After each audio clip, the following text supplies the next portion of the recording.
കാടിനുള്ളിലെ ഒരു വലിയൊരു മരത്തിന് മുകളിൽ ഒരു അമ്മക്കിളിയും അതിന്റെ കുഞ്ഞിക്കിളിയും താമസിച്ചിരുന്നു.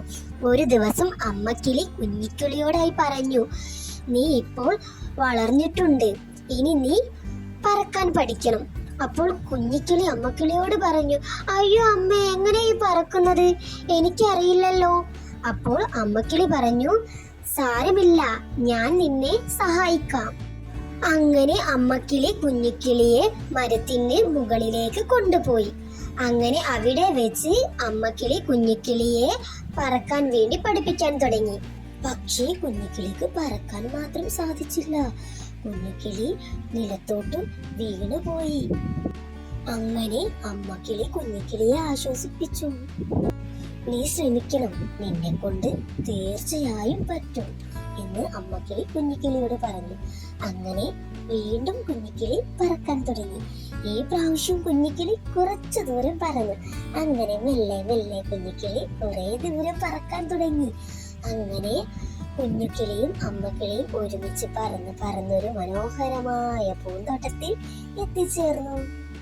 അങ്ങനെ അവർ അവിടെയുള്ള മനോഹരമായ പൂക്കളെല്ലാം കണ്ടു. അങ്ങനെ കുഞ്ഞിക്കിളിക്ക് ഒരുപാട് സന്തോഷമായി. അങ്ങനെ കുഞ്ഞിക്കിളി അമ്മക്കിളിയോട് ചോദിച്ചു, ഈ പൂക്കൾ എങ്ങനെ ഇത്രയധികം സുന്ദരമായി?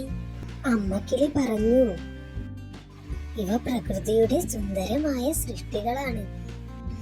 അങ്ങനെ കുഞ്ഞിക്കിളി ആ മനോഹരമായ പൂന്തോട്ടത്തിലൂടെ പാറി പറന്ന് കളിക്കാൻ തുടങ്ങി.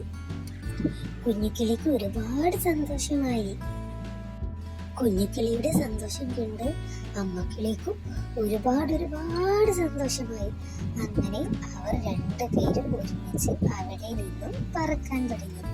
അങ്ങനെ അവർ പറന്ന് മനോഹരമായ പൂന്തോട്ടത്തിലൂടെ പറന്ന് അവർ ഒരു സുന്ദരമായ അരുവിയുടെ അടുത്തെത്തിച്ചേർന്നു.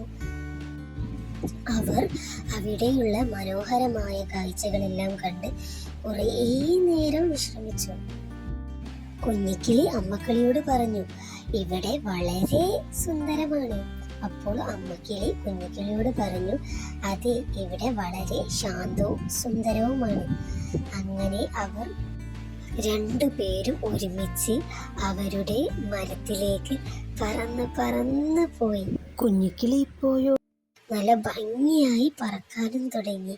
അങ്ങനെ അവർ അവരുടെ മനോഹരമായ കൂട്ടിലെത്തി. കുഞ്ഞിക്കിളി പറക്കുന്നത് കണ്ടിട്ട് അമ്മക്കിളിക്കോ ഒരുപാട് സന്തോഷമായി. അങ്ങനെ അമ്മക്കിളിയും കുഞ്ഞിക്കിളിയും ആ മരത്തിന് മുകളിൽ സന്തോഷത്തോടെ ജീവിച്ചു. കൂട്ടുകാരെ, നിങ്ങൾക്ക് ഈ മനോഹരമായ കഥ ഇഷ്ടമായോ? ഇഷ്ടമായാൽ ലൈക്കും കമൻറ്റും സബ്സ്ക്രൈബും ചെയ്യണേ. നിങ്ങളുടെ കൂട്ടുകാർക്ക് ഷെയറും ചെയ്യണേ.